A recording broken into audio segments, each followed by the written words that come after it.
Everything I do so instinctive and so passionate. Every word I move so descriptive like an adjective. I got a vendetta against people who patented being negative when you should be getting after it.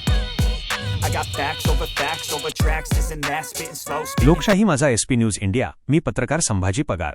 माणूस कितीही मोठ्या पदावर पोहोचला तरी त्याने आपल्या मुळांशी आणि संघर्षाशी जोडलेले राहणे हीच खऱ्या यशाची पावती असते. आज आपण अशा एका तरुणाची गोष्ट सांगणार आहोत ज्याच्या आयुष्यात ना राजकीय वारसा होता ना आर्थिक श्रीमंती. केवळ जिद्द आणि कष्टाच्या जोरावर ज्याने स्वतःचे स्थान निर्माण केले. राहुल बाळासाहेब पवार. मालेगाव तालुक्यातील वऱ्हाणे गावात 26 मे 1995 रोजी जन्मलेल्या राहुल यांचे बालपण अत्यंत गरिबीत गेले. ज्या वयात खेळणी हातात हवी होती त्या वयात त्यांच्या हातात बकऱ्या चारण्याची काठी होती. 2010 साली परिस्थितीमुळे घर सोडावे लागले, पण आयुष्याशी लढण्याची उमेद त्यांनी कधीच सोडली नाही. जळगाव, भुसावळ येथील हॉटेलमध्ये भांडी घासणे असो किंवा मजुरीचे काम असो, राहुल यांनी प्रत्येक संकटावर आपल्या कष्टाने मात केली. त्यांच्या आयुष्याला खरा वळण देणारा काळ म्हणजे 2017 साल. नागपूर पोलीस भरतीसाठी गेलेले राहुल तिथे पूर्णपणे हतबल झाले होते. बॅग हरवली होती, खिशात पैसे नव्हते आणि ओळखीचे कोणीही नव्हते. पण त्या क्षणी त्यांना देवदूतासारखे मार्गदर्शक मिळाले. IPS अधिकारी डॉक्टर प्रतापराव दिघावकर सर.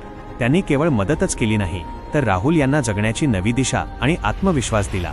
आज राहुल पवार आणि डॉक्टर दिघावकर सर यांचे नाते माणुसकीचे एक मोठे उदाहरण मानले जाते. आज राहुल पवार हे केवळ डॉक्टर दिघावकर सरांचे स्वीय सहाय्यक नाहीत, तर ते मालेगाव आणि आसपासच्या हजारो गरजू लोकांसाठी आधारस्तंभ बनले आहेत. पेन्शन योजना, रेशन कार्ड मिळवून देणे, दिव्यांग व्यक्तींना प्रमाणपत्रासाठी मदत करणे किंवा शेतकऱ्यांचे व्यापाऱ्यांकडे अडकलेले पैसे मिळवून देणे यांसारख्या कामांसाठी लोक विश्वासाने म्हणतात, राहुल पवारांना सांगा, मार्ग नक्की निघेल.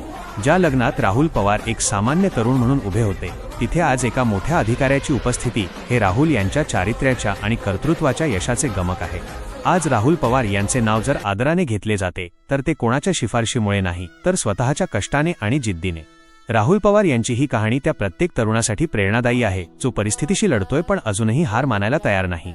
असंच नवीन व ताज्या बातम्या पाहण्यासाठी व्हिडिओला लाईक करून चॅनलला देखील सबस्क्राईब करा आणि हा व्हिडिओ जास्तीत जास्त शेअर करा. लोकशाही माझा एसपी न्यूज इंडिया. बातमी जिथं, न्याय तिथं.